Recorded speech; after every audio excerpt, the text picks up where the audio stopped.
Yes, well, my father was one of the founder members of the festival in 1938. I was 6 years old at the time, but I did hear Rachmaninoff play and Toscanini conduct. And so as the years went on, my parents were always very friendly and liked to have artists at home, so we always had receptions and invitations. And my mother liked to have a guest book, so we have guest books full of all the names from the late, well, I would say from 1938 onwards. And so I met all these artists as well. And I remember, for instance, you know, how Clara Haskell brought Dino Lipatti, and I can't remember who brought Géza-Anda, but I think I probably met him in the early 60s, or maybe even before, I can't remember, but I think that's when he was about. Yeah.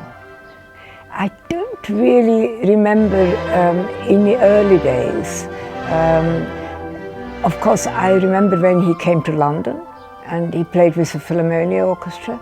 I used to work, my first job was with the Philharmonia. I went to learn English in 1954, and Walter Legg from the Philharmonia said I could come into his office and work, any old thing. And then it was for 6 months, and at the end of the 6 months I was offered orchestral secretary, and that's how, of course, I met Géza when he came to record with the Philharmonia. But I had already met him here in Lucerne, I think. And then when I left the Philharmonia and founded the English Chamber Orchestra together with another musician, I asked Géza one day whether he would like to play with the English Chamber Orchestra, and he liked the idea of actually directing from the piano. So I remember it was mainly Mozart concertos, but also occasionally Beethoven 1 and 2, I think. And we toured with Géza in the early 60s, and it was a great thing. I mean, we also came to the Lucerne Festival. I can't remember exactly which year, but when Géza-Anda played in London, not with my orchestra, with the English Chamber Orchestra, but with big orchestras, he always came and practiced in our house, so I got to know him really very closely. And I always remember that he and his wife gave us, as a belated wedding present, a wonderful candelabra, which is still in my dining room, yes. It's the Géza-Anda candelabra, yes. Well, very interesting, very lively. He had, of course, very definite ideas, and I remember the musicians liked him very much, and it was a very enjoyable cooperation.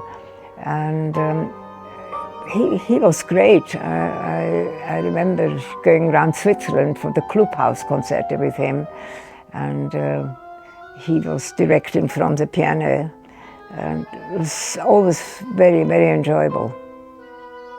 No, I heard him with a big concerto. Brahms, for instance, I also remember once Brahms, I think that was Géza with the Philharmonia Orchestra, and one of the double bass players collapsed just after, in the cello solo, you know, the big cello solo. And yes, the double bass is a big bang, you know, the bass, and that. It's so funny how one remembers things like that, you know, that not possibly, you know, the actual concert, yes. He had definitely his own character, and it was always very lively and very full. I think it was quite romantic when I sort of think back. You know, it was certainly not intellectual, but much more from, you know, it was, I always felt his whole body was music, and it came out like that. Yeah. Well, when he came to our house, he certainly worked for half a day non-stop, you know, morning, and then we might have a meal, and then he would go on. I'm sure that he must have worked very hard, yes, yeah. It was quite interesting for me because later on, of course, we had Barenboim who had learned conducting, and that was quite different in a way. I mean, he was a conductor who also played the piano, whereas Géza-Anda directed from the piano. And it was very much, I mean, I remember it was chamber music at its best, because it was really like a whole family making music. Well, at the time when we did, we usually did one in London and then a tour.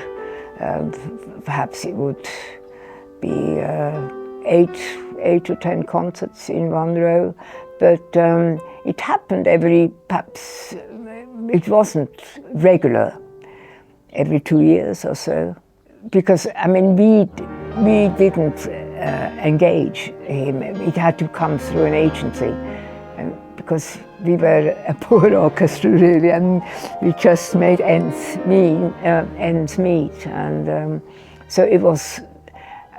I think he was with Harold Holtz at the time. Yes, but somehow I cannot remember that so well. And I don't think he accompanied artists. He didn't accompany singers or so, no. I'm sure that I must have been at recitals. I think I remember Schumann, Kinderszenen, but I'm not entirely sure. I mean, I knew them both. I knew Clara Haskell very well, because I remember she came 1956. I was then the orchestral secretary of the Philharmonia, and we did a Mozart memory tour with Karajan, and she was the soloist. But by then she was already quite old, and I only remember in Paris at the concert, she was in a very bad state and didn't want to play, and she was crying, and she said, Ursula, je ne peux pas, and I had to push her onto the stage, and I still remember, because she was crippled, and I still remember those bones in my hand. But I don't remember.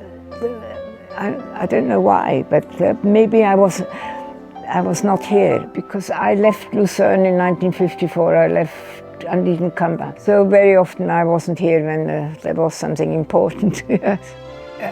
Yes, certainly. I mean, he was very special at the time. You know, he was quite unique. Yes.